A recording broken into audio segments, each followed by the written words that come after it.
More tissue. Yeah, so it could be cardiac, it could be liver.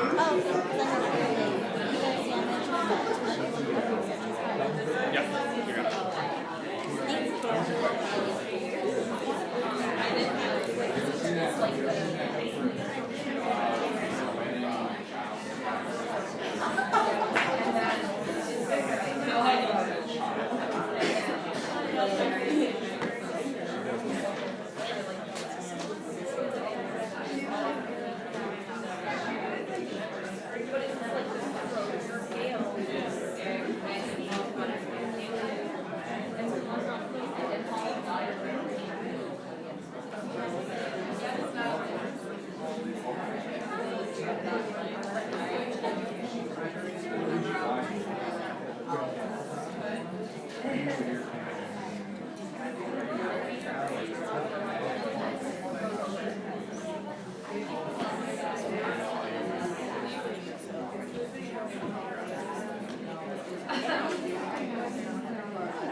You guys ready to get started? Okay, so this is not going to be an exhaustive review. I'm not going to include everything. We're going to talk about the things that I think are important for you to know, but you got to make sure you're taking ownership for your own learning and review everything. You've got a whole week to do it, okay? So I'm going to go back to where we started and just make sure we're covering some key stuff and talk to you guys about it to make sure you have a good grasp. So back to chapter 35 and immunity. Natural immunity versus acquired immunity. What do you know about it? Tell me something so I can... Yeah, so the natural immunity is non-specific, right? It's the kind of immunity you were born with. Protects you without remembering any prior events.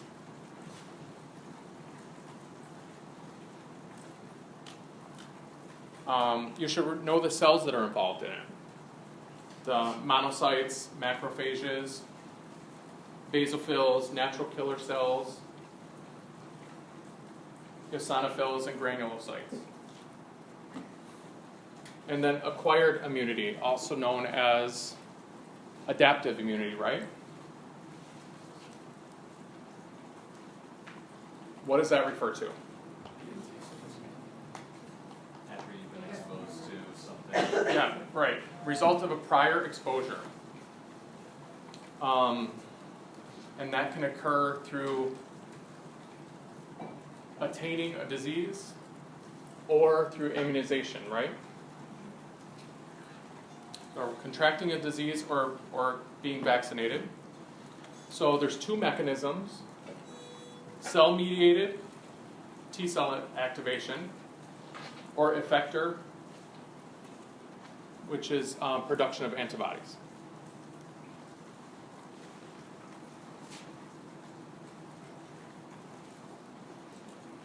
So remember active versus passive immunity. So active are developed by your own body. Passive was developed somewhere else, right? So mother to infant in utero or through breastfeeding. So you've had similar questions on this before. If you didn't struggle with that, then you should be okay. If you struggle with it, review this section again. Do you remember what apoptosis is? Programmed cell death. Yeah. What about a humoral response? What kind of immune response is that? B cells, right. And what do the B cells do? Disable invaders. And then a cellular immune response, what is that? So it's the T cells, cytotoxic killer cells that attack pathogens. I want you to remember the stages of immune response. Do you remember what those are? Recognition stage, proliferation stage, and effector. Remember the complement system, circulating plasma proteins made in the liver, activated when an antibody comes in contact with an antigen.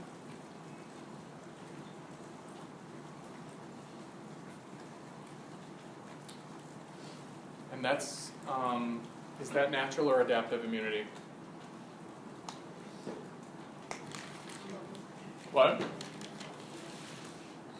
Anyone? So, yeah, it's acquired. It's acquired or adaptive immunity. Okay. So what is the nurse's role in this kind of disorder?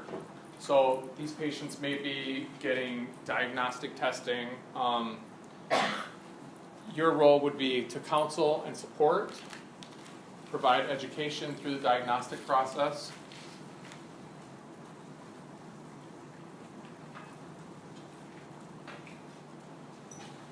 Chapter 36, immune deficiency disorders, mostly HIV. What I want you to remember from the beginning of that chapter is that who cannot get or should not get live vaccines? Yeah, somebody who's immunocompromised. So if they have antibody deficiency disorders, they should not get live immunizations because they're incapable of generating their antibodies and they would actually contract the disease.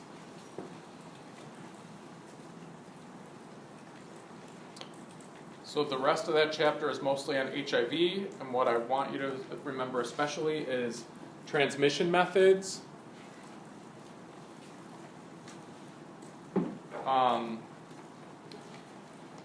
So how about, does CD4 count have anything to do with transmitting HIV? Yes. What does it, how? Lower your CD4 count, the higher chances you are to infect someone. Is that right? Who says yes? Who says no? Where's the rest of you? So it's no. I understand why you are thinking that.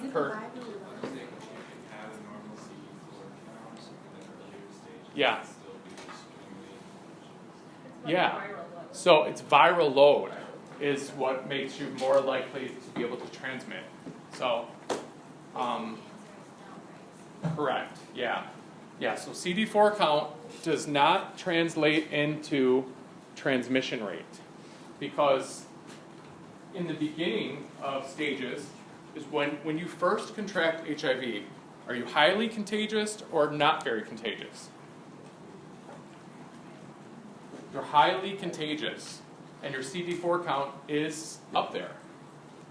So in the middle, when you're getting treatment with ART and your viral count goes down, your CD count could be anywhere, and the likelihood of transmission is probably very low.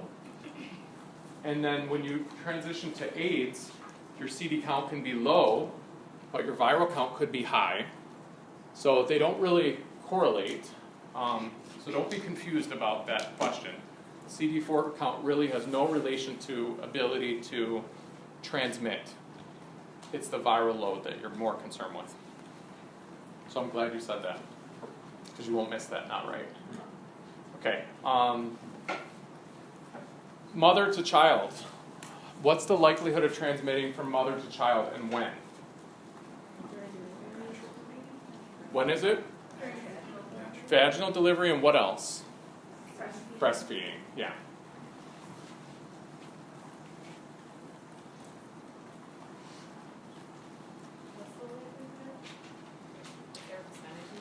No, just that, if I asked you a question, so at what stage would transmission of HIV from mother to child be greatest? Would it be breastfeeding? Would it be at the time of conception? Would it be at the time of C-section? I might give you those choices, and you would pick the most likely to transmit. Vaginal delivery and breastfeeding. I would probably consider vaginal delivery would be more, but I don't have any evidence to back that up. So I probably wouldn't include both of those in the answers, if that makes sense. Okay, likelihood of transmission of HIV by blood transfusion in the United States. High or low? Yeah. Likelihood of transmission of hepatitis C by blood transfusion. What do we think? High, low, somewhere in the middle, or who knows? So they test it, but you're a lot more likely to contract, bless you, hepatitis C than HIV in a blood transfusion. So aside from abstinence, the number one way of preventing transmission of HIV would be use of latex condoms, right? Don't let any qualifiers such as penetrative sex throw you off. The answer is latex condom use, okay? So gerontologic considerations with people with HIV. Number of people 50 and over contracting HIV, is it increasing or decreasing? What is it? Increasing, right? Sorry, I have a hard time hearing you guys in here. You said it's increasing? Increasing, right. That's a growing population. 50 and older? 50 and older, yeah. Older adults, less likely or more likely to get tested for HIV? Yeah. Remember that their signs and symptoms of HIV are more likely to be attributed to other disorders and overlooked as an HIV infection. They're less likely to get tested. What else? Standard precautions are what we use as healthcare workers when treating a patient who has HIV, right? So there's no additional contact, droplet, airborne, no other precautions, right? It's just standard precautions. Does everyone understand that? Okay. So if you're going in to feed a patient who needs assistance with eating, who has AIDS, gloves or no gloves? No glue. It's just standard precautions. If you're not at risk for coming in contact with their body fluids, then there's no need for gloves. Okay, so you will not contract HIV feeding a patient. I mean, the likelihood of them biting you is probably not great, and that's probably the only way that there's any risk involved, okay? So, do not, no.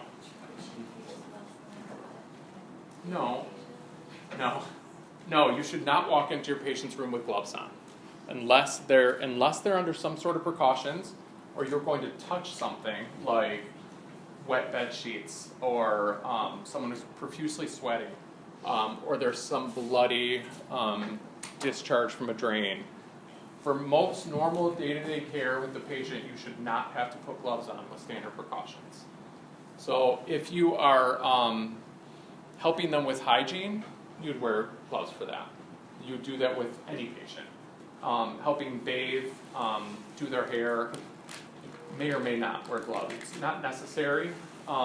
If they're highly infectious, wearing gloves as a precaution is probably okay. So you would just follow the same procedures that you would use with any other patient that is not on a specific precautions. Okay, so let's see. This is not necessarily in any chapter, but know the PPE. So depending on the diagnosis, what kind of PPE you would be wearing, because that is very likely to be on your HESI, and it's for sure going to be on your NCLEX. So TB, what kind of PPE are we wearing for suspected TB? Suspected TB. N2 respirator, right? Yeah, so an N95 respirator. That's not a surgical mask. What else? Gown and gloves. Maybe a shield, depending if you're going to suction them or do anything that might create an aerosol. How about C. diff?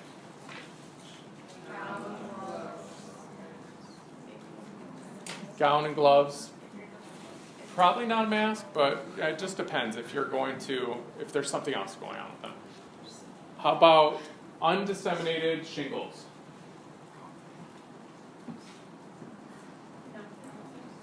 Oh, wait, is it Crusted or not crusted, undisseminated. What do we wear? Oh, either way. Yeah, it could be either. What does disseminated mean? It's more than one place. It's a larger area. So, a discrete location of shingles.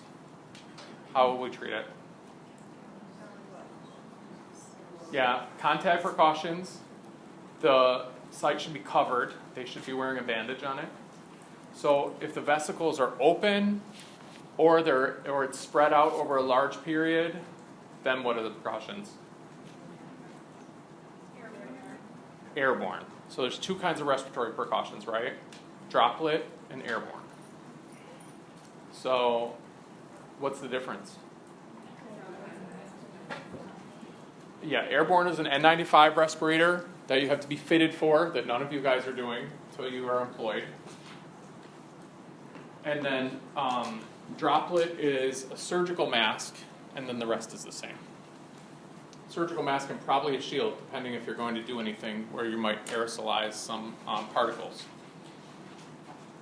How about MRSA? MRSA the patient is positive for MRSA in the respiratory tract.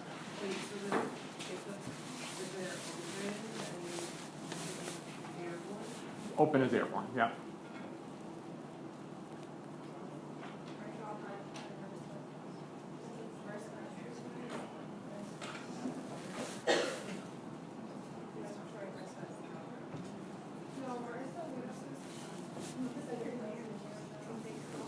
So it's MRSA in the respiratory tract. What do we think? Who says droplet? Who says contact? Who says nothing? Anybody say nothing? It's probably nothing. So MRSA in the nasal tract is ubiquitous through most of the U.S. now. A great deal of the population has it present in the respiratory tract. Most healthcare workers do. So we used to isolate these patients. We used to test their nasal tract at admission and isolate them, and then everyone got isolated. So some facilities may still be doing that. I was gonna ask how you finished that. 10 years ago, 8 years ago. So MRSA in a wound is different. A wound that tests positive for MRSA should be contact precautions. Okay, because when I used to work at Beaumont Riley, they, even if people had a history of MRSA and Yeah. their like wound MRSA, Mhm. they would still put them in contact even though it was a history. Of Right. Like, I think our policy right now is if they had a positive MRSA diagnosis within 6 months, they start out in contact precautions. If they've been treated and retested, then we would not put them in MRSA precautions. That being said, you can also not put them in precautions if you don't have it available. So that's one of the ones that you would just hopefully practice standard precautions and good hygiene and not put them in precautions. But that's where the guidelines are right now, and not all hospitals are following the same ones. And for what? Yeah, so positive in the wound for MRSA would be contact precautions. In the nasal tract, unless there's some other infectious disease going on, they probably won't have any precautions. When you're saying undisseminated, is that always like crusted over? It can be or not be. So it might have like one vesicle that's open, and that's kind of like clinician specific, where if I see, so let's say they have a large rash and one opened and I expect more to open, I'm going to put them in respiratory isolation. If I feel like it's a small disorder and I can cover it with a bandage, then I might not. But in general, if it's open lesions or disseminated or spread out, they go into respiratory isolation until they crust over. And then it's just contact. And then, who is at risk for contracting a disease from a patient with shingles? What is it? People who've already had chicken. Yeah, so someone who has had chickenpox or the vaccine for varicella. Because even though it's called herpes zoster, the disorder that you would contract is varicella or chickenpox. He said they're at risk for shingles. What's that? He said, someone who's had chickenpox or the vaccine for chickenpox are at risk for shingles. Yeah. So you can't catch shingles from someone. We get that, right?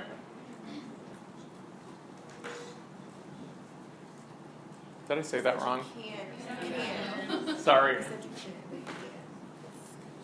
Sorry, somebody who has had chickenpox, somebody who has had chickenpox is at risk for developing shingles later in life. Okay, you can't get shingles if you've never had chickenpox or the vaccination. Now, you can develop varicella if you've never had it before and are exposed to someone who has shingles. Does that make sense now? Mm-hmm. Sorry, I said that wrong. So you can only develop shingles if you've had chickenpox or the vaccine for chickenpox. But your immune system has to reactivate the virus. Correct. So they won't get the shingles. Right. So you won't catch it from a patient with shingles, but if you had chickenpox at a younger age, sometime in your life earlier, that virus is active in your body and lies dormant in the nerve cell to be reactivated later as shingles. Is that more clear? Would you say that there can develop varicella? If you haven't had chickenpox. Right. So now, speaking of yourself as the patient, not the nurse, let's say you are the patient. If you have had chickenpox before, you can develop shingles. If you have never had chickenpox, you cannot develop shingles. Are we getting that? And the vaccine, right? Yes. But you can get worse. But you can get chicken. Say that again. Somebody with shingles can give a person chicken. Right. So now you, as the healthcare worker or the family member, if you have never been exposed to chickenpox or had the vaccine, you would be at risk of contracting chickenpox, not contracting shingles. Oh, so if you have the If you had the chickenpox vaccine and you take care of a patient with shingles, you are not going to get shingles from. Yeah. You're not going to get anything from that patient. I could get, if I did get something, say my vaccine didn't Yes. take, then I could get chicken. Chickenpox, correct. Right. But you have to have chickenpox first in order to have shingles. Yes. It's confusing because there's two different disease names, and then there's two different disorder names too. Say that varicella is chickenpox. So most people get chickenpox as a child. Those of you who have not hopefully got the varicella vaccine to prevent you from getting chickenpox, even though you may have had a mild form and not even known it as a child. That virus is actually herpes simplex 8, which may reactivate in your body at a later time as shingles. Okay. Review the HIV cycle. That is the attachment, binding, uncoding, DNA synthesis. Don't have to study it, but just know the process.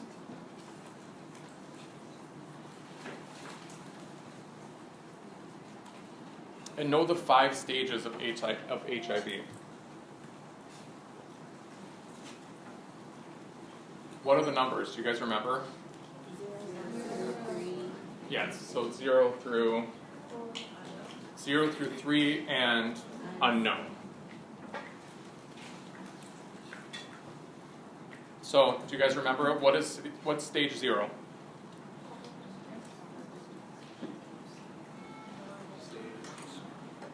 What is it?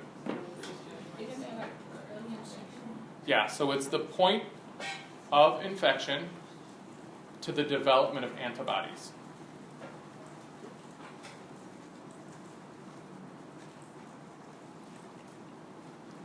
Infectious or not infectious at this time? Highly infectious or not very infectious? Highly infectious. This is an acute illness. Your body is developing antibodies and your viral count is high. Stage 1, widespread dissemination of HIV throughout the body.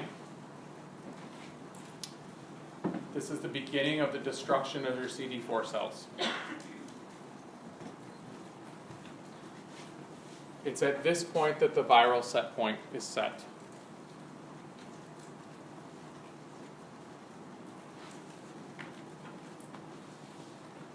And the viral set point, is, remember, is the equilibrium between your immune response and your HIV levels.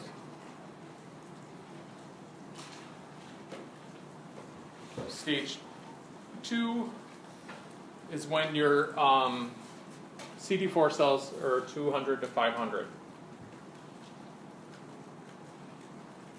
Stage 3 is when your CD4 count drops below 200. And why is this important? That's when you have an AIDS diagnosis and more likely to experience opportunistic infection, more likely to have disability, and it's at that point where your patient is eligible for benefits that they may not have been eligible for before, such as housing, food, other assistance. And what's the last stage? Unknown, yeah. So,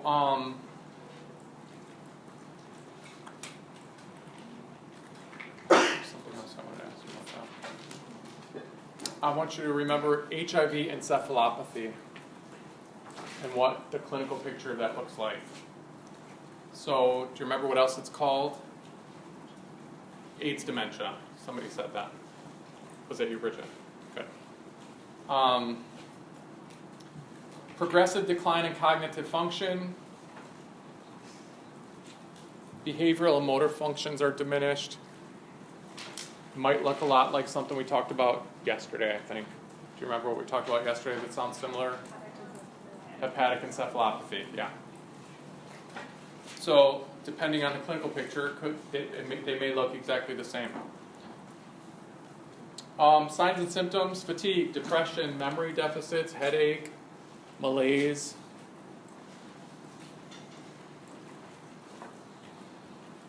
Be familiar, again, just refresh your memory of the different types of testing. The antibody test, antibody antigen test, or RNA test. Which one's better, more effective, depending on the clinical picture? Antigen? Well, it depends where they are. So it's antibody, antibody antigen, or RNA. Those three types.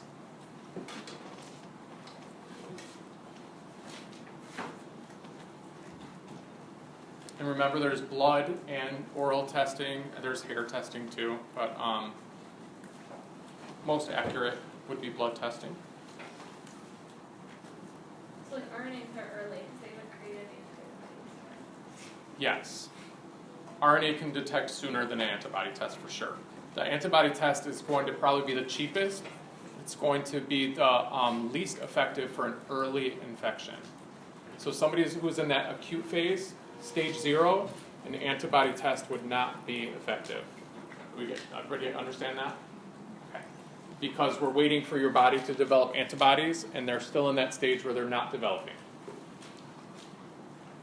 Okay, what is important to note when administering HIV results to a patient?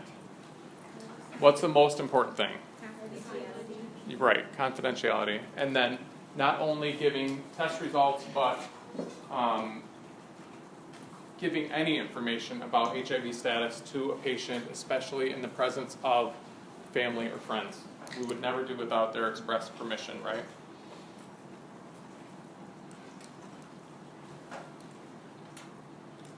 So remember that viral load is a better predictor of progression of disease than CD4 count.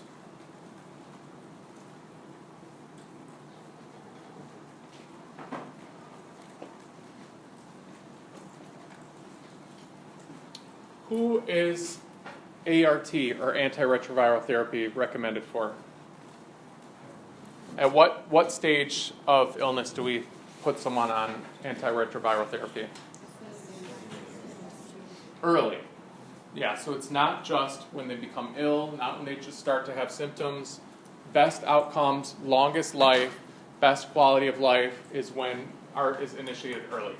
In like some of the questions that we've done, like on testing stuff, it says in the CD4 count is like 350, I think. Does it really? Is that relevant at all? Mm-mm. So like if you tested someone and they were in stage 0, you Mhm. would start ART therapy. Maybe not immediately. It would depend on some factors like, can they afford treatment? Will they be able to tolerate it? Do I think they're going to stay on it for a long term?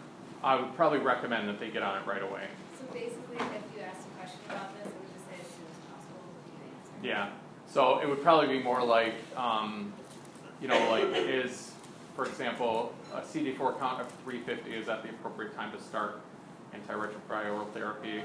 And well, what would the answer be?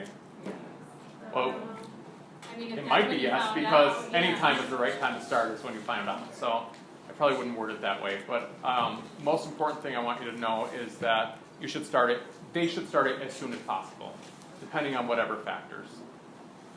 Longest life, best quality of life are associated with early start to ART therapy. And I think that pretty much covers HIV. So musculoskeletal, back pain, low back pain. Very common occurrence, right? So especially if you work in the outpatient setting, you'll take care of patients with back pain all the time. In the inpatient setting, you'll take care of patients with back pain all the time. That may not be what they're admitted for, but you'll be treating that as well. So specifically back pain, no sciatica. What is sciatica? Yeah, irritation or inflamed sciatic nerve. What are the clinical manifestations? Yeah, usually pain, numbness, tingling, radiating down one side. It doesn't mean it can't be both, but it's almost always one. at least one before both. It can affect their gait, mobility, sensory perception. Most back pains are self-limiting, resolve on their own in 4 to 6 weeks. For the last, 8 or 10 years, we've been treating back pain heavily with opioids, and that has caused, or at least contributed to, a huge opioid crisis in this country. So we're really cutting back opioid treatment for back pain. So what is recommended are NSAIDs, non-steroid anti-inflammatory medications, muscle relaxers for short term. If it's sciatica, tricyclic antidepressants are helpful. Anticonvulsants can also be helpful for sciatica. Encourage your patient to avoid straining their back anymore. What are some non-pharmacological interventions for back pain? Heat. Someone say heat. Heat, yes. Heat and cold, intermittently, are helpful. What else? Exercise. Exercise, for sure. Positioning, if they're immobile. Early exercise is important. It's key. Strengthening the core, abdominal exercise is helpful for back pain. What do we think about lumbar support with a belt? Yeah, it's not effective or recommended for treating back pain. We do still recommend it in the area of occupational therapy.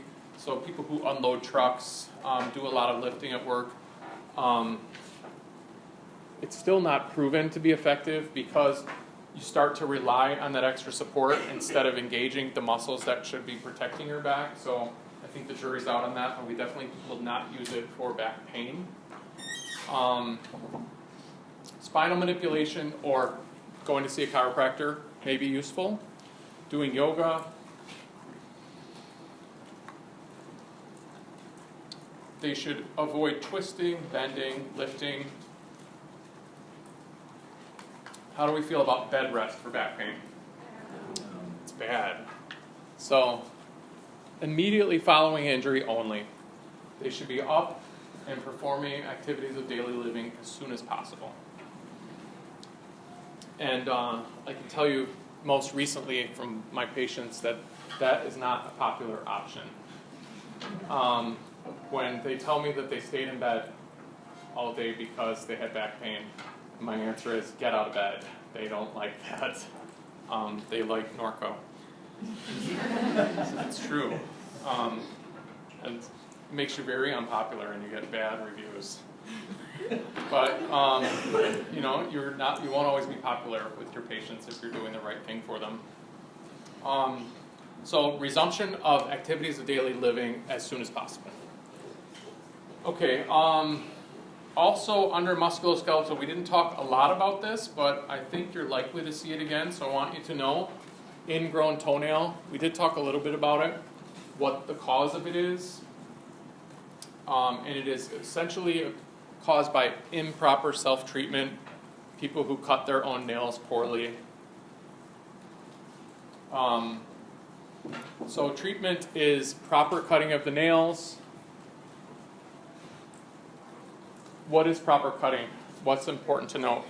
Straight across, right? And if the patient already has an ingrown toenail, warm soaks help drain infection. And they also help make it easier to kind of manipulate the nail out of the pocket of tissue that it's growing into. Depending how bad it is, it may require excision by a podiatrist, or even sometimes general practitioners will do those as well. It's frequently recurrent. Patients have this problem even after it grows out. It may grow into an ungrown nail a year later when that nail makes it up to that same point again. And in that case, sometimes they actually will remove that section of the root of the nail to prevent it from regrowing. So treatment is to wash your foot twice a day, decrease pressure on the nail plate, and warm soaks. You said decrease pressure, Yeah. So how would you do it? How would you do that? stand off of your feet. Yeah, not wearing tight shoes. It's one way. Plantar fasciitis we did talk about, but I want to just touch on it again.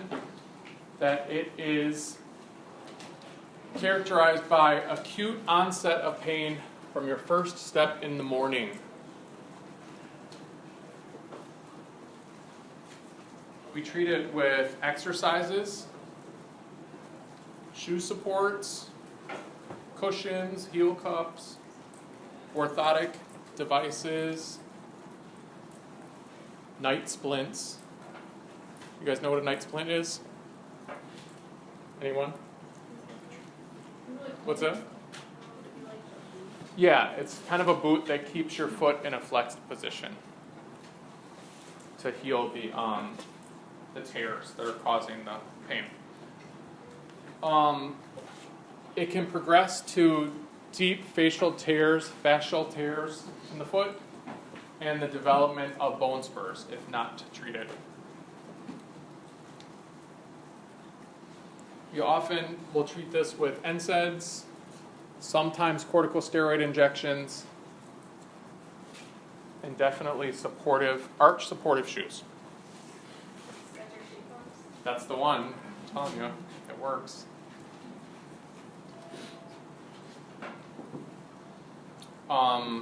And no flip-flops. I might put that specifically in the test. Tell your patient not to wear flip-flops. Osteoporosis, which I think you guys are probably sick of hearing about, but you're going to see it a lot in the next 20 or 30 years.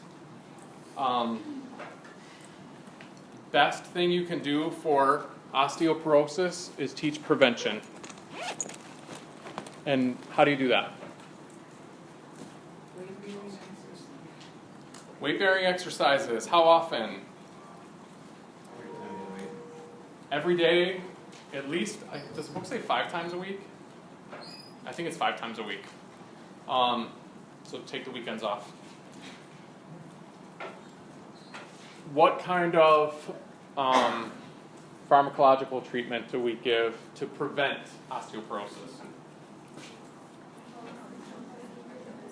So vitamin D supplement, unless they get a lot of sunshine, and none of us live in Florida, so they probably haven't got any for the last 8 months of winter that we've had.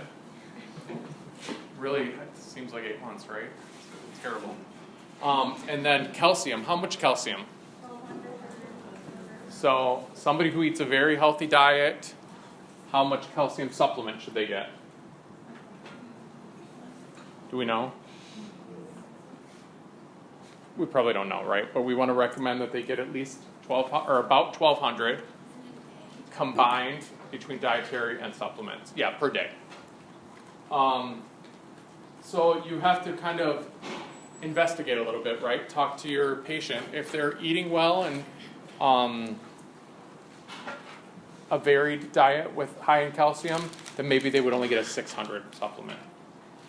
If they eat a poor diet, highly processed foods, without supplement in their diet for vitamin C or calcium, then they would probably get maybe even 1,000 or 1,200 supplement. I have a question. Yeah. So, can elderly adults, can they have more than 1,200 milligrams a day? Because I know in the book it said it can increase the chances of renal calculi. Right. But it was 1,300 or something. Yeah. So it increased more than 1,200. They said maybe could cause increased renal calculi. Certain people are more predisposed to renal calculi anyway, so I don't know what the research was like, where that number comes from. If that person doesn't have a history of renal calculi or kidney disorders, and they do have a history of osteoporosis, I would tend to give them more. Okay, does that make sense? So we gauge the treatment based on what your patient's lifestyle is. If they don't have osteoporosis, but they do have a history of kidney or of renal stones, then maybe they don't get any supplement. And that's not, it's not usually a prescriptive medication, so this would be education that you would provide for something for the patient to do at home. And remember, the book talks about 3 glasses of skim milk. My question just mentioned milk because I know many people in my family who drink milk refuse to drink skim milk. So if you tell them they need to drink 3 glasses of skim milk and they don't want to, then maybe they just won't drink the milk at all. So any milk that's fortified in vitamin D counts.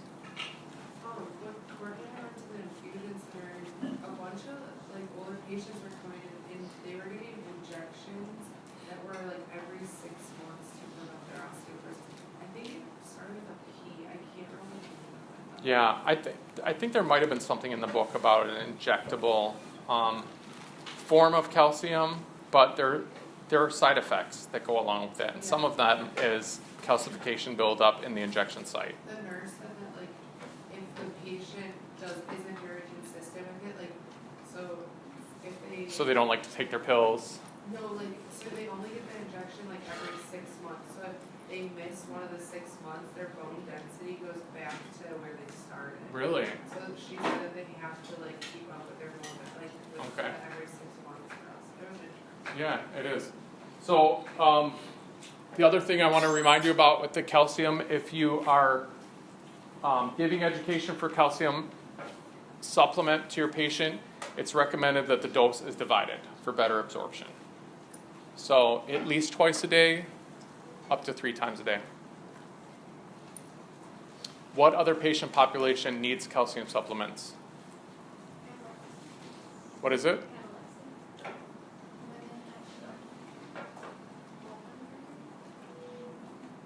People who have malabsorptive disorders.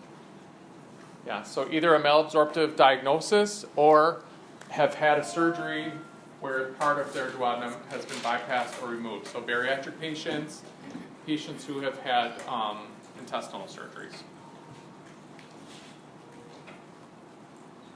And in fact, for bariatric patients, I think for most, it's 2,000 milligrams per day as a supplement in addition to food. So remember, especially with osteoporosis, and we're talking about older adults, they may be more likely to eat more processed food. Because of what reason? Because it's easier, because they might have chewing and digestive issues. So they're less likely to get foods that are high in calcium. But of course, it's not exhaustive. That's why you have to talk to the patient to see for sure. So if you get a question on it, make sure you're reading the whole clinical picture. If I'm talking to you about maybe the patient is a vegan, or so I might give some other clues to some reason why you might choose one answer over another. While we're on that, and that calcium from food is better absorbed than a calcium supplement. So, Paget's disease, I don't think I tested you guys on this shit, did I? So, what do you remember about it? Anybody? Yeah, so deafness can be a kind of contributing or cofactor of Paget's disease. So it's rapid bone turnover. Demineralization, remineralization. It's frequently in the skull, the long bones, femur, pelvis, and the vertebrae. Yeah, so their hat no longer fits because their skull is growing. So the patients who get it where their hat no longer fits, they end up getting compression of, why can't I think of the cranial nerve that, right, but vestibular cochlear nerve, cranial nerve 8 is compressed, so they often may become deaf as a result of Paget's disease. So they might need assistance with communication devices. pain is deep and aching in this disorder. If it's in the long bones or the pelvis, they may have difficulty weight bearing. We manage it with NSAIDs, walking aids, shoe lifts if it's occurring in one side and not the other. Encourage weight control.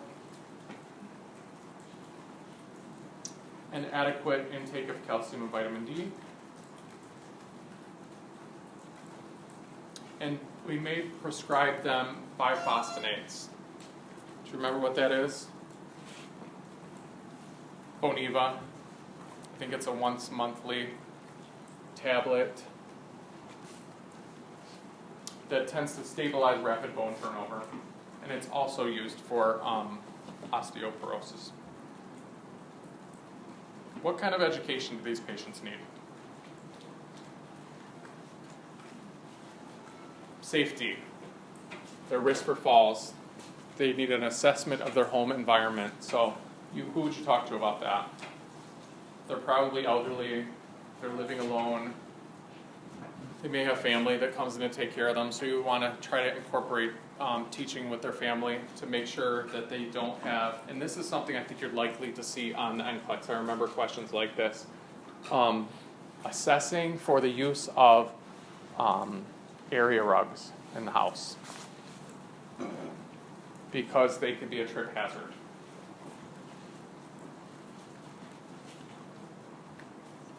I had that question, I think, on my NCLEX, and I remember many years later having a student tell me that they had the same thing. So, related to osteoporosis and Paget's, you could be asked about safety and trip hazards in the home.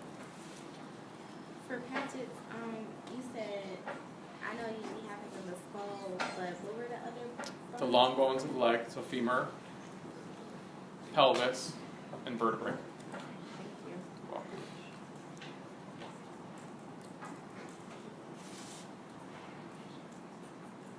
Okay, I think osteomyelitis is what I'm going to talk about next. Let me make sure. Yeah. Osteomyelitis, you guys remember what that is? Bone infection, yeah. So it's characterized by inflammation and necrotic tissue or necrosis, and formation of new bone. Yeah. Those at risk are older adults, people who are poorly nourished, obese, and obese people are frequently undernourished. You think of people that are obese as being overnourished maybe, but it tends to be a larger amount of unhealthy foods which are not nutritious. So we will frequently refer to people who are obese as malnourished patients. Those who are on long-term corticosteroids are at risk for osteomyelitis because their immune system may be depressed. And those who are on immunosuppressive agents are also at risk. A student just texted me that she passed her NCLEX. So that's good news, right? All right. That's like everyone I've talked to so far that's taken it has passed, so that's good to hear. So clinical manifestations are sudden onset of fever, tachycardia, malaise, with localized pain and swelling.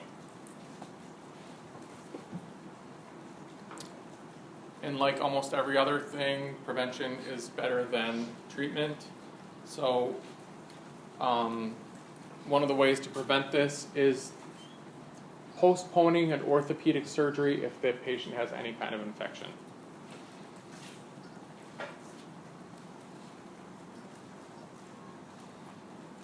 So if your patient is admitted for a hip fracture and they develop a fever of unknown origin, you would make sure to report the fever because it maybe should delay the surgery. and we don't always look back. When I look into someone's chart, I frequently look at the vital signs of what's going on now. Unless there's some reason to investigate farther back, I don't look to see if someone had a fever 12 hours ago. So that's why we depend on the nurses to have that clinical picture and let us know if something occurred. We typically don't get called unless the fever is greater than 100.5. So 100.4 could indicate an infection, 100.3, and I might never know about it if I don't go back and look at it. So if you know the patient's going to have surgery, especially in orthopedic surgery, and they develop any sort of symptoms or signs of infection, it's definitely something you should report. If you're going to work the night shift, that might be something you could report at 6 a.m. Might not want to know about it at 3 a.m. unless there's some reason. If it was over 100.5, I would want to know about it at 3 a.m. But I'm there anyway, so. Okay. We manage it with hydration, nutrition, correction of anemia. Do you remember what the other important medical management is with osteomyelitis? Surgical debridement. Before that. Antibiotics for 3 to 6 weeks. That's true too. One more thing, important nursing intervention. Oh, immobilization. Yes, immobilization. What's that? You do not want them, especially if it's in the leg, no, they're going to be on bed rest for at least part of the treatment. Because mobilizing could spread the infection and it could add injury. So, surgical debridement, and if necessary, and treatment, the book said 3 to 6 weeks. In practice, I've seen it go on for many months, 4 to 6 months even. Because the bone is poorly vascularized, it can be really hard for the antibiotics to get where they need to be to treat the infection. So nursing intervention, again, immobilization, neurovascular assessment, assessing the skin for cellulitis or spread of infection, and elevating the extremity, if possible. Okay, musculoskeletal trauma. What do you remember about that? What do we do about it? Price. What is it? Price. Yes. Price with a P, or rice with a P in front, right? And what does the P stand for? Okay, what about the R? I? C? E? Yes. And now, remember we grade bruises, sprains, and strains. So remember the degrees. With 1 being mild, right? And 3 being more severe. What's a important complication with musculoskeletal trauma? What is it? DVTs is one, but what is it? I can't. Avascular necrosis is one with a dislocation injury. But fat embolism, especially in a trauma of a long bone, I think that's fair game for HESI and NCLEX, so definitely know that. And that is when fat emboli enters the bloodstream. Yep. What about your departments? Yeah, we'll get there. So fat emboli enters the circulation, causes a blockage, and can include blood vessels to the brain, heart, kidneys, cause major damage or death. Onset of symptoms is rapid, 12 to 72 hours, within 12 to 72 hours of injury. And it presents clinical manifestations as a classic triad of pulmonary conditions, hypoxia, tachypnea, dyspnea, a petechial rash that develops over 2 to 3 days, and varying degrees of neurodeficits, numbness, tingling, paresthesias, focal deficits. And then the other major complication is compartment syndrome. And we remember compartment syndrome, right? Where the pressure increases in one of the anatomic compartments based on an injury. What kind of clinical manifestations would you see with compartment syndrome? What is it? Pain unrelieved by pain medication or, what's the word? Out of proportion to the injury. And it's caused by increased pressure in the compartment and impaired tissue perfusion, causing impaired tissue perfusion, leading to cell death. And it's assessed frequently using the 5 Ps. You guys remember what the 5 Ps are for compartment syndrome? Anybody? Pain, pallor, pulselessness, although sometimes you will still have a pulse, paresthesia, and paralysis.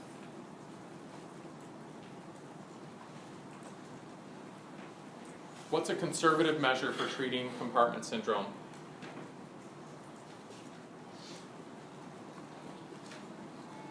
What's something you can easily do as a nurse that's not going to do any harm? Elevate.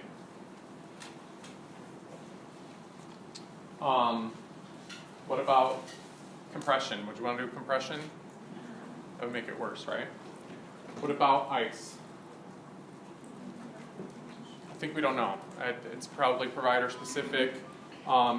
Ice might reduce swelling, but what else would it reduce?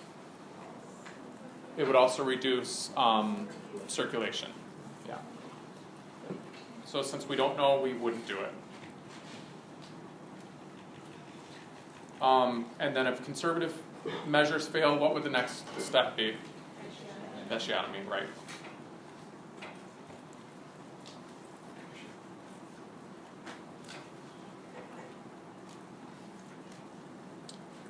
Okay, GI. We covered this not too long ago, so I'm just going to do this really quick. Remember the gerontologic considerations for GI.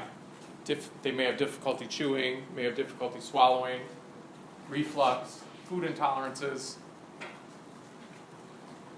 increased or decreased motility of the gut?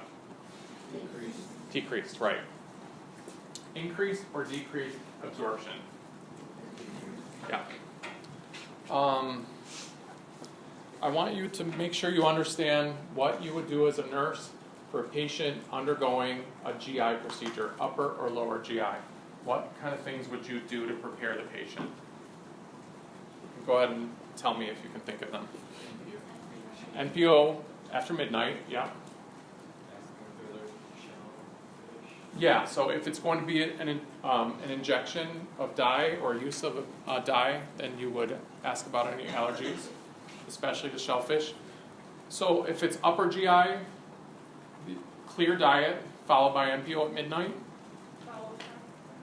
Yep. There's a bowel prep. Under most circumstances, withhold oral medications in the morning. So what if your patient is profoundly hypertensive and they normally take all their blood pressure medicines in the morning? What could you do? Would you want to get an order to give them anyway? Different method. Ask for a different method if they didn't, and hopefully think ahead and ask that the day before so you can have it ready. So what other method can you give blood pressure medications? What is it? Maybe. There are a couple things that you could give sublingually. What are some other methods of blood pressure administration in the hospital? IV, right?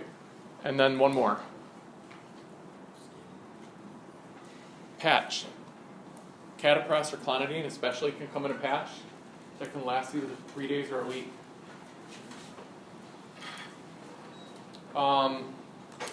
What if your patient's diabetic? Yeah, so you would adjust their insulin based on their NPO status. Most patients who are diabetic will be on a sliding scale that I think you guys should all be familiar with. And on that sliding scale, we'll usually have an NPO dosage, where you may not give anything or you'll give a reduced amount. What about, and this comes up a lot in the clinical setting, patient takes 50 units of Lantus at night, their blood sugar's 200, they're going to have their procedure at 10 o'clock in the morning, and the patient says, I don't want my Lantus tonight because I'm not going to be eating. How does the nurse respond to that? Explain what? Who thinks give it? Who gives it? Well, of course, you don't want to just force it on them, but maybe provide the education and give it, right? Who thinks don't give it? Anybody? Okay, you give it. They can refuse, of course, anything that they don't want, but they should understand that Lantus has no peak. They're not going to have a drop in their blood sugar because they're not eating breakfast. So we may hold the rapid acting or the short acting insulin, but the long stuff, we want it to just keep going. Okay, lower GI. Low residue diet for 1 to 2 days prior to the test. What is a low residue diet? I'm definitely going to quiz you guys on a low residue diet. So what do we think's in it? Did someone say low or high fiber? Low fiber. Low fiber, right. So what kind of foods? Bread or no bread? Who says yes to bread? Right. No whole grain breads. White bread is fine. There's no fiber in it. It's almost none. White rice, brown rice. White rice is probably okay. Brown rice with the germ is a no. What else is part of a low fiber diet? Seeds or no seeds? No seeds. Vegetables or no vegetables? No skin on vegetables for sure, but something like potatoes is fine. No skin, no fiber there. Bananas, cantaloupe, yes or no?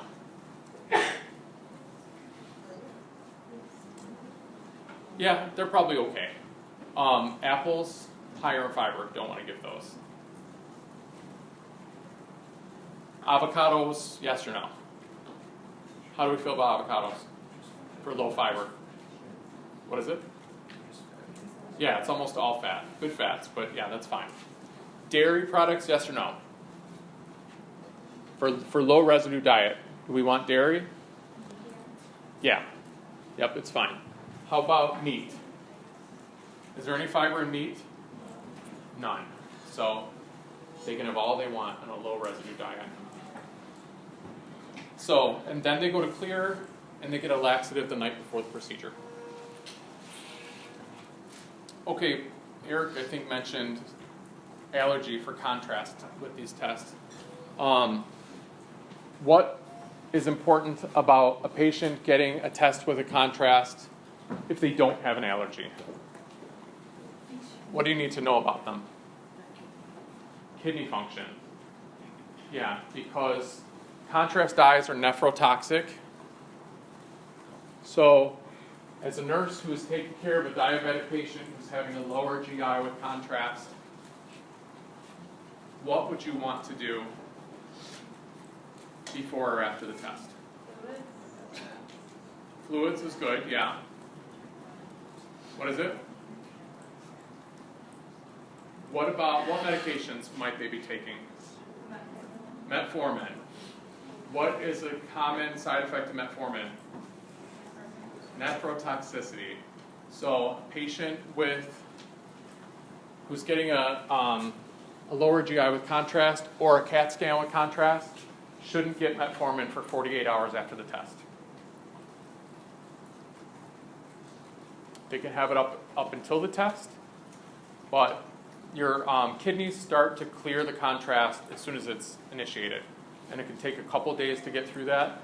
And adding metformin would be taxing and toxic to the kidney. So we wait 2 days.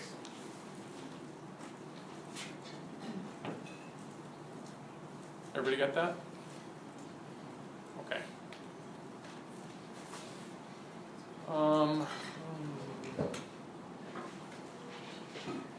Feeding tubes.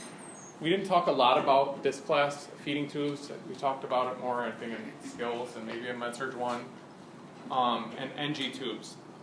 I want to make sure you're familiar with the contraindications or the actually the pulmonary complications of gastric tubes. What are they? Yeah, that's the biggest one, aspiration. So, as a nurse, you want to assess the function of the tube, make sure that you can flush through it, make sure that it's in place. If your patient is coughing, having choking when you're administering anything in the tube, what would you want to do? Yeah, stop, and then what would you do? Check placement. Sorry. Yeah, so you want to check placement, and the best way to do that is... Choking and they're active. So yeah, so I mean like an active, like they're gagging, can't breathe, well that's, for sure, that's an emergency. But just like clearing their throat, coughing, don't necessarily have to call a rapid, but you do want to assess placement for that. You can, like while you're waiting for the x-ray, you can listen, see if you think it's in the same place. So let's say you instill some air and you hear gurgling in the throat. What do you think? It's probably in the esophagus, right? Or moved up out of the stomach. So, but gold standard is what test to verify? Yeah.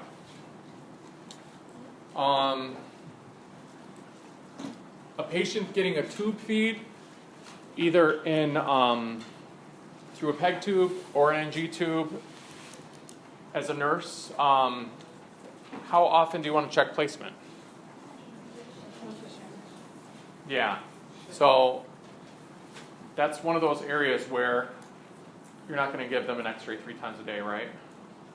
So you might not get the best, you might not have the gold standard answer. If there's any question about it, you want to get an x-ray. But you can check for pH of the gastric contents. You can draw back residual. You should do some method of checking the placement every shift and before you initiate a tube feed. And then what about water? Should we be putting water in someone's feeding tube? So flushing before and after medications, before and after they're feeding, right? How about a continuous tube feed that's on for 16 hours a day, because that's as fast as the patient can tolerate it? Should you be giving them free water? In most cases, yes, every 4 hours. And that will depend on however much has been ordered by the provider. Just tap water in the tube. Yeah, it does say sterile saline if they're immunocompromised. I think neutropenic maybe. Often, if the patients are that ill, they may be getting TPN instead of enteral feedings. How about checking residual? Does everyone understand checking residual on tube feedings? So you go in, your patient's been getting a tube feeding for 8 hours, and you go in to check residual, and you remove 325 mLs of tube feed. What do? So, did anybody read this section? Yeah, so it's controversial. If you called me and told me, I would tell you to turn it off. But based on the latest evidence when this book was published, they're saying that that's not necessarily the correct treatment anymore, that you might let it go 500, maybe even a little more. As long as they're not starting to experience symptoms of aspiration, like their stomach is full and it's backing up. You may slow it down. Do you have a question? So if it's 350, then it's okay, but if it's anything more than 500 or more, it's not okay. So the book's not real clear on it, on what we would do. So I think that at that time it would be based on whatever, I would probably notify the provider and say, there's a residual of 500, should we continue? And in patients where that happens a lot are patients that are trying to die. So they're end of life, hospice, frequently as their organs start to shut down, peristalsis stops, and they just don't process their food anymore. So at that time, we end up shutting the tube feed off because it's not going anywhere. Okay, tube feeds are enteral feeding, right? So the other kind of feeding that we would do is parenteral feeding, right? And the book actually brings this up because there's been some major incidences of this happening in recent history where nurses have administered tube feedings IV. And you can imagine that the outcome was not good. So that's a sure way to cause a massive infection and other issues with your patient that could lead to their death. Even if fat embolism. If it was lipids, for sure. So anyway, we'd never instill anything in IV that's not sterile, and tube feeding is not sterile, nor is it the correct pH and concentration that is acceptable for IV administration. So one of the measures that changed was IV ports. You used to be able to connect tubing from a tube feed easily to an IV tubing, and now those have been changed so that you cannot do that anymore. So when it comes to TPA administration, it's often a 24-hour administration of 1 to 3 liters. I'm sorry, TPN, not TPA, sorry. Total parenteral nutrition. And that is anywhere between 1 and 3 liters, depending on the patient. Usually get a simultaneous infusion of lipids for a portion of that time. You don't administer lipids alone. They get administered. You can do TPN alone, but not lipids alone. And as a nurse, you want to inspect the TPN before you administer it to make sure that there's no separation of fluid, no oily appearance, or crystallization. If there is, you would discard it. It's important to start it slow and advance it. And then we also do not stop it abruptly.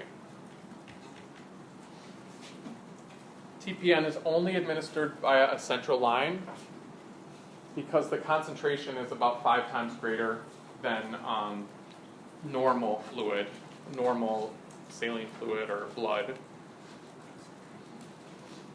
In order to administer through a peripheral line, it needs to be PPN, or peripheral parenteral nutrition. And stopping suddenly can cause rebound hypoglycemia, which presents as weakness, feeling faint, confusion, and tachycardia.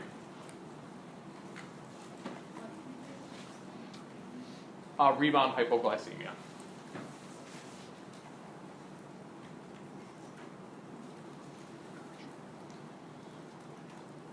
Okay, a little bit on chapter 45.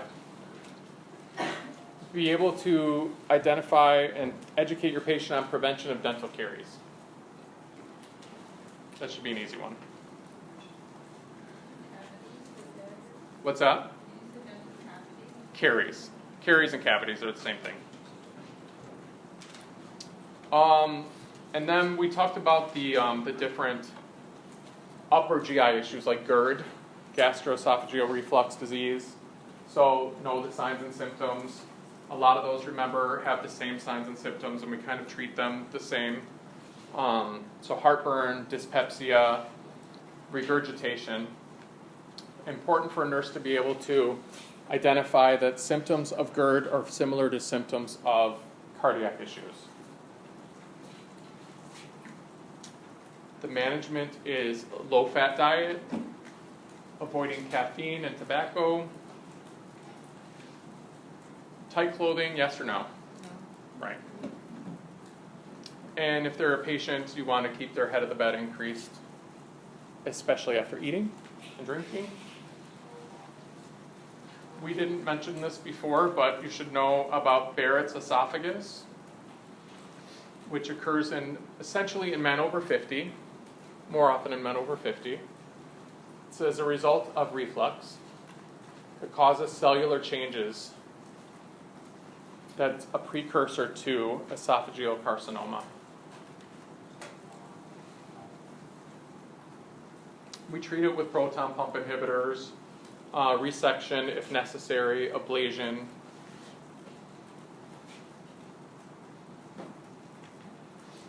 And then the progression of that disease is esophageal cancer. Risk factors are also alcohol and tobacco use, GERD, poor oral hygiene.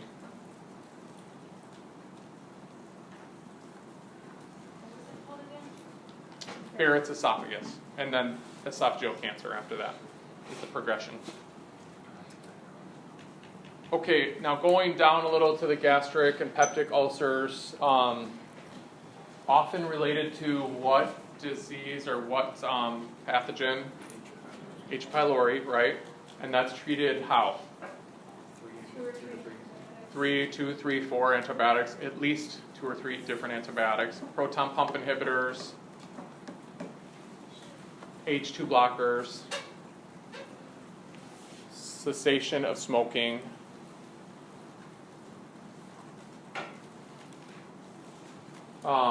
Gastric cancer.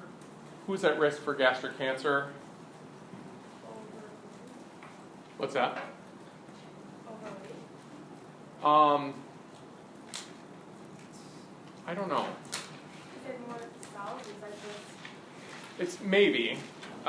People who are overweight or obese are at risk for a lot more cancers because they have more cells. But people who eat a lot of meat, smoked, salted, pickled foods, diet low in fruit and vegetables. Prognosis is poor because diagnosis comes late.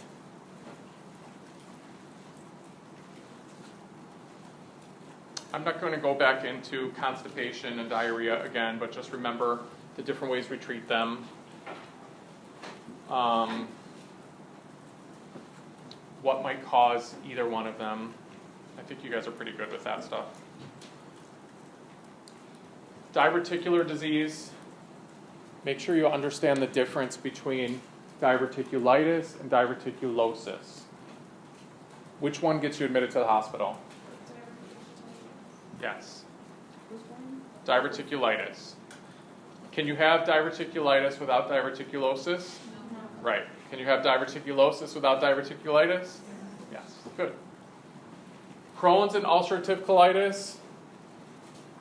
Remember that they're clinically very similar. Treatment is very similar. You don't need to know them independently. Just kind of know Crohn's and ulcerative colitis. So we want to reduce inflammation, suppress the immune response, and bowel rest. Low residue diet. So what can they eat? Yeah, all those things we talked about, right? High protein, high calorie, supplemental iron and vitamins. Obesity. Remember the obesity classes.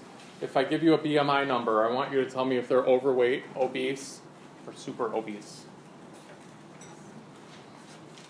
The medical management, the 2 different types of medications we use to treat obesity.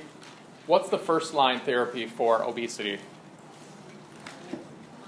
Lifestyle modification, dietary and exercise changes.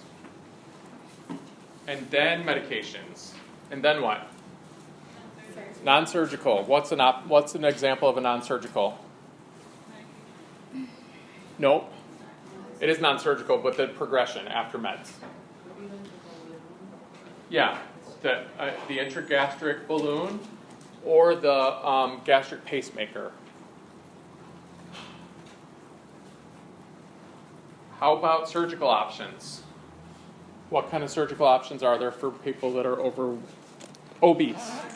What is it? Roux-en-Y. Is that restrictive or malabsorptive? What is it? Is it restrictive, malabsorptive, or both? It is both. The stomach is reduced to the size of a hard-boiled egg. So that's the restrictive part of it. The malabsorptive part is that about 15 centimeters of the duodenum is removed. Bypassed, sorry. How about lap band surgery? Restrictive, malabsorptive, or both? Just restrictive, yes. What about gastric sleeve? It's just restrictive. Stomach is the size of a banana, roughly a small banana. And then there's another surgery that's not frequently used anymore. So, what kind of supplements do these patients need after a malabsorptive surgery? What is it? Okay, so vitamin B12 specifically, and how do they get it? Injection is one way. What's another way? I didn't hear. Oral? Do we give oral? You'd have to give a lot of oral for it to work because it requires intrinsic factor, which is manufactured in the stomach, but their stomach went from this big to this big, so their intrinsic factor went way down. So you'd have to give mega doses of B12 orally for it to be effective. So sublingually is the preferred method. Injection is okay if they're going to go get it. But a daily sublingual is more effective. What about, what other supplements do they need?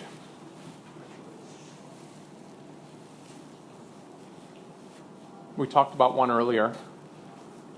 Calcium. Yeah, how much? 2,000 is the usual dose.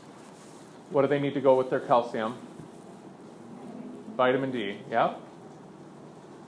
They need multivitamins, usually 2 a day.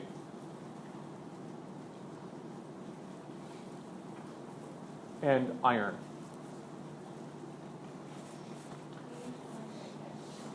No. There's some do not do's with bariatric surgery patients. We do not insert an NG tube. If the physician orders an NG tube for a bariatric patient, you would remind them that we don't insert NG tubes into bariatric patients. Has it been done? Yeah, and if the benefit outweighs the risk for some reason, maybe someone who's way out from surgery and it's not recent, there might be a reason to do it, but you're putting them at risk by doing that. The other do not do is aspirin and NSAIDs. No aspirin or NSAIDs for a patient who's had bariatric surgery.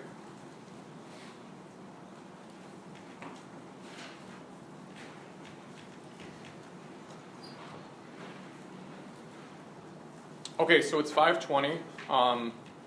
Anybody who wants to leave can leave, and I'm okay with staying for another 10 or 15 to go through more of this if you guys want to stay. So, anyone who's in a hurry to go, you can go, but I'll keep talking if you guys want me to.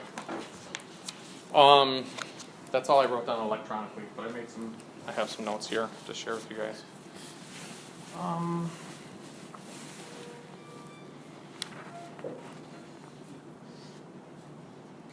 For back to skin, vitamin production for vitamin D, the book recommends 15 to 30 minutes twice weekly for vitamin D synthesis.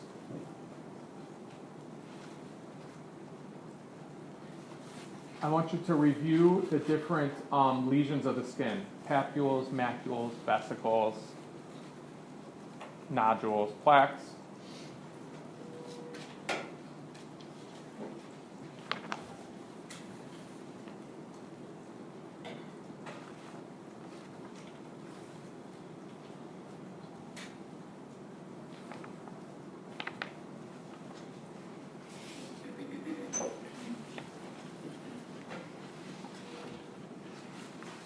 those we already talked about.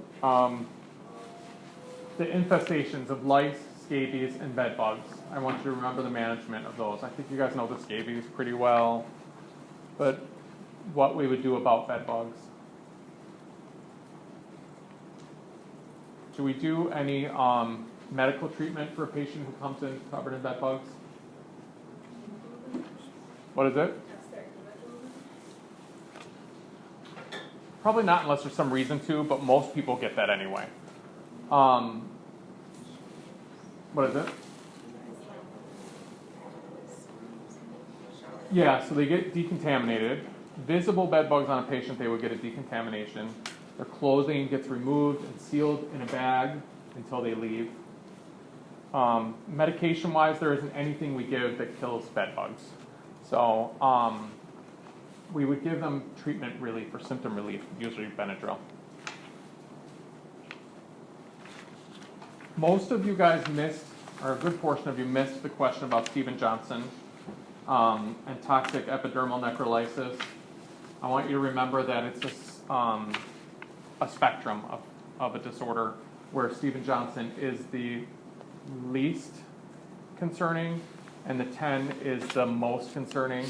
We treat Steven Johnson like we would treat a burn, so fluid resuscitation until it gets to the point where they're at the 10, and then what would we be more thinking about? Possible intubation, right?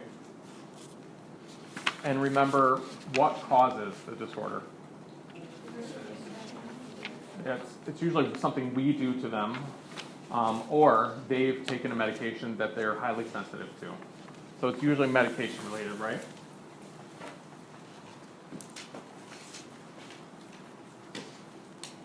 Okay, vision and eye. I tested you on it already, but just to be clear, be able to identify the eye emergencies. So I think we covered burns really well. You will see the calculation again, so brush up on that calculation. Know what it is with and without, whether it is or is not electrical burn. Brush up again. Most of you got the total body surface area correct. So just look at it again to make sure you understand it. Don't forget that the groin is 1%. What else? For burns, it's fluid resuscitation, right? That's the important factor. Fluid resuscitation,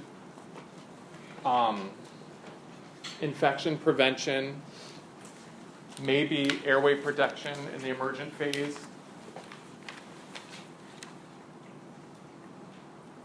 And then during the rehab phase, how do you treat the scars and how do you manage the patient emotionally through that process?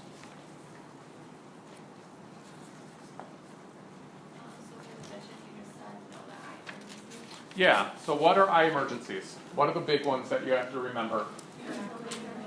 What is it? Retinal detachment. That's a sudden sensation of a curtain or a shade closing over one eye, right? It would be really unusual to have a bilateral retinal detachment without some sort of massive head trauma. Otherwise, it tends to be sudden, with no warning, one side. Other signs of retinal detachment are, I think, a sensation of flashing lights, but that's not exclusive to retinal detachment. And I think if you see it on a standardized test, it's going to say shade or curtain. That's just a really common explanation. And you should be able to identify that that's a retinal detachment and that's an emergency. What's another eye emergency? Acute angle glaucoma. So can you tell by looking at someone if they have glaucoma? Can you tell by looking at someone if they have a cataract? Yes. Yeah. So a lot of people confuse the two. Make sure you understand what the difference is. Everybody remembers the Snellen test, the Rosenberg pocket test, right? And that they're essentially the same. It's just a matter of how far away it is. Be able to identify what legal blindness is, what normal changes to the eye are, what's the condition of decreasing visual acuity based on age. What's that called? Presbyopia.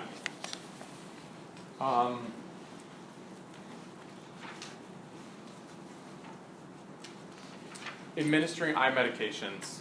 So I will test you on that again. Ointments or drops first?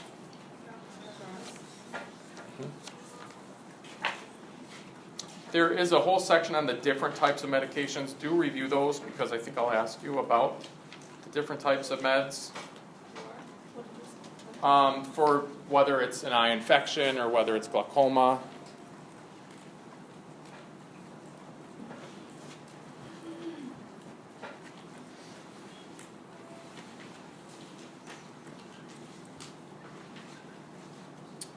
Macular degeneration.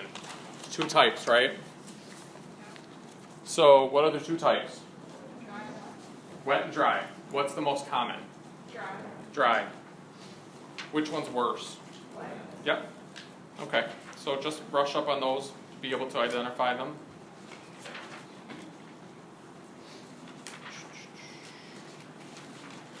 Okay. Hearing and balance disorders. Which type of ear infection is associated with upper respiratory infection? What type of ear infection would be easily identified by pain upon palpation of the auricle? Which one's more associated with swimming? And what kind of disorder, what disorder is associated with balance? Inner ear, yep, Meniere's disease.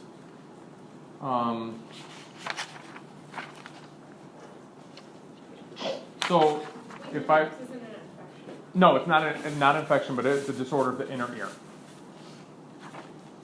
So if I were to ask you, or tell you a story about a patient who comes in for a routine exam and he cries, winces, pulls away when you touch his ear, then we wouldn't be suspecting a middle ear infection, right? Torch infections. What's that? What do you think? I just said it like a minute ago. That's the thing, like whenever I said I couldn't hear it, I No, it's before that I did too.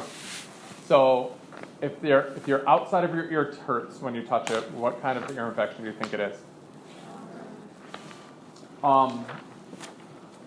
We didn't talk about this in class. It's in your book, and I think it's important. Torch infections. So torch infections are responsible for an acquired cause of hearing loss. And torch stands for toxoplasmosis, rubella, cytomegalovirus, and herpes during pregnancy. So somebody who is not born deaf but becomes deaf is often a result of one of these torch infections. Can you repeat that? Yeah, toxoplasmosis, rubella, cytomegalovirus, and herpes during pregnancy.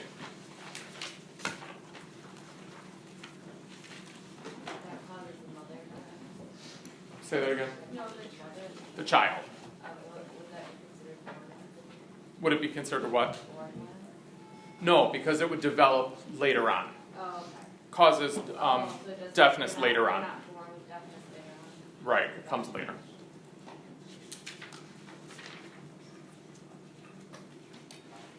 Okay, dizziness versus vertigo we talked about. So remember to be able to identify them both. Medications that are associated with ototoxicity. What's probably the number one? Yeah, loop diuretics, especially when given IV or large doses or over an extended period of time.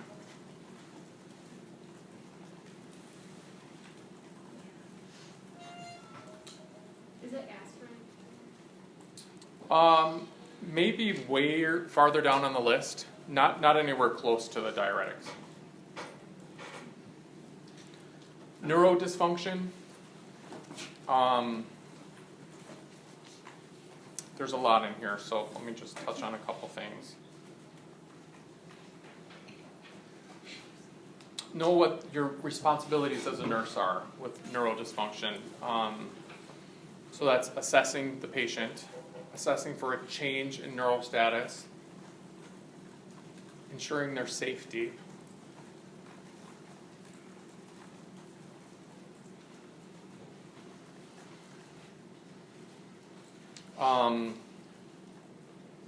Remember the Monroe-Kelly doctrine. I think it's unlikely I'll test you guys on that again unless I'm looking for questions because I think you all get it now. The Cushing's triad, remember that.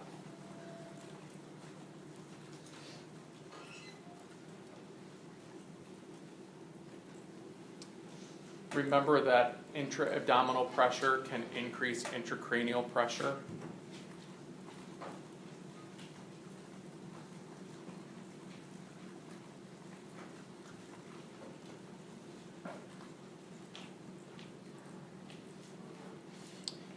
The two goals, nursing goals for treating a headache or managing a headache is first to treat the event and then to prevent recurrence.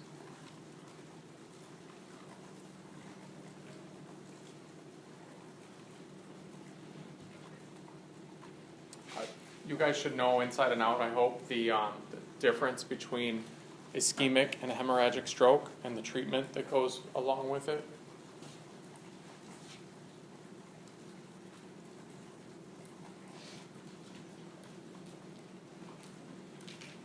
What's the difference between a CVA and a TIA? One's transient. Yeah. Meaning that they normally recover fully in 24 hours with which one?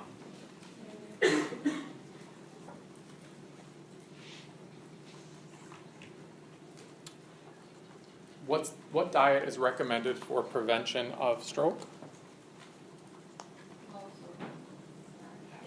DASH diet, right. Diet approach to stop hypertension. So low sodium is the biggest part of it.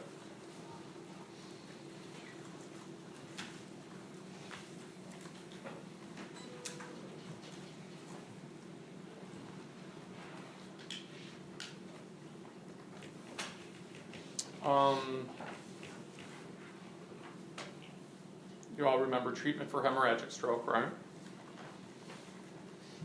Is not going to be TPA administration. Neurologic trauma, traumatic brain injury,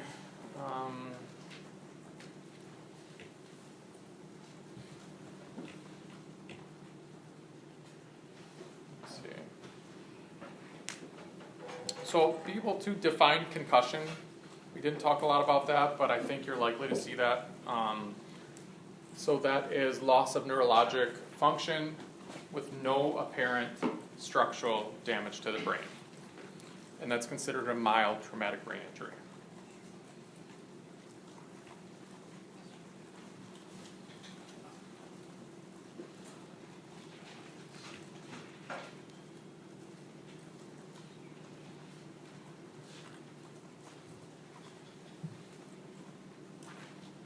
And then infectious neurologic disorders. Can you think of one? Meningitis, right? So what are the three causes of meningitis? And viral, bacterial, and what else?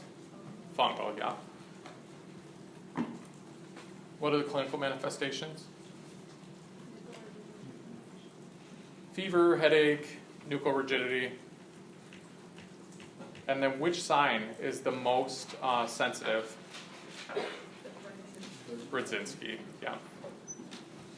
Photophobia is the other clinical manifestation. Don't forget that. And sometimes rash. What is diagnostic testing for meningitis? What is it? Lumbar puncture, yeah.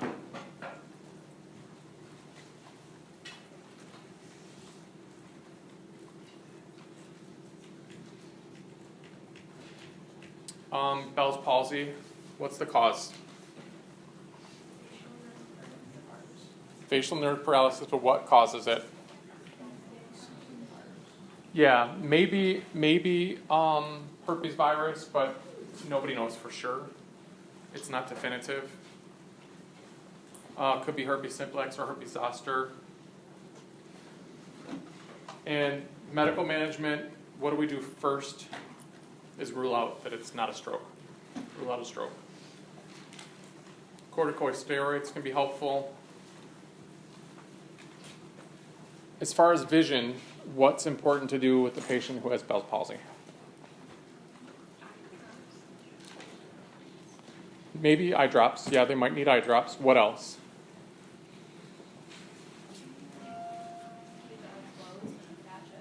Yeah, they might need a patch to keep their eye protected at night. They might even have to wear it during the day because often the eyelid will not close. So then it becomes dried, prone to trauma. So often they'll need to keep their eye covered until the acute period is over. And some people don't ever fully recover their full facial movements again. Okay, what questions do you guys have for me? How many questions? 100. 100. I don't want to give you guys 100, but I'm doing it because I'm nice. Yeah.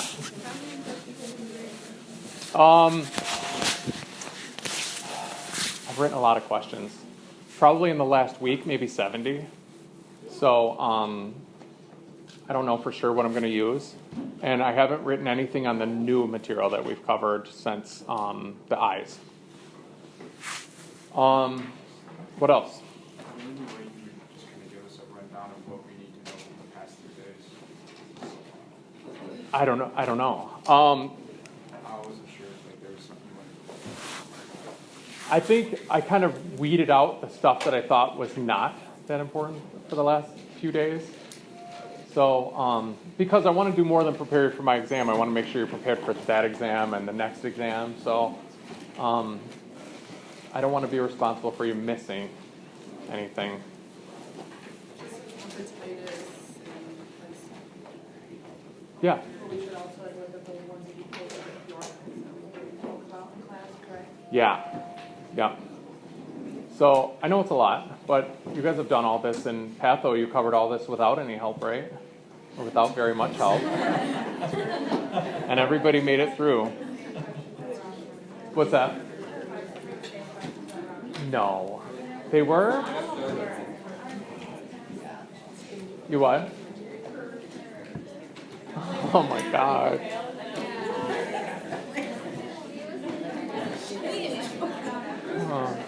Well, anyway, I have really enjoyed my time with you guys the last 8 months. So if you need anything as you progress in this program, no, but I probably won't have you guys in any classes again. So you're moving on to med-surg, OB, and then you're you're moving on to a psych, OB. Some of you are going to do med-surg again. And I hope not. I'm just kidding. But then your leadership immersion, which I was hoping to teach that that theory course for you, but I already have a full assignment for fall, so I probably won't.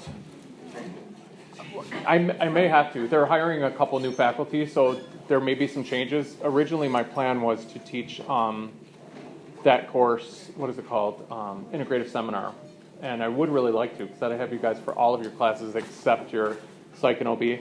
And Dr. Glenn has asked me to do it, but in order for me to do that, somebody would have to take my other ones, because I can't. So maybe, we'll see. If somebody's willing to take on skills, then I'll do that. Are you guys sure you would want me? Yeah. After all this? Yeah. Otherwise, Better than definitely. Well, I will tell you, even when Dr. Glenn teaches it, I frequently will come in and offer some assistance. So if there's anything you guys need moving forward, you can always call me, text me, email me. Otherwise, spend a lot of time studying this week. Be prepared. And I will do review with you guys for NCLEX as you come closer to the end. Anyone who's struggling with their HESI, I take on a whole group of students who need to come in and remediate. So you can just pick me. Yeah, I wanted to fit that in today, but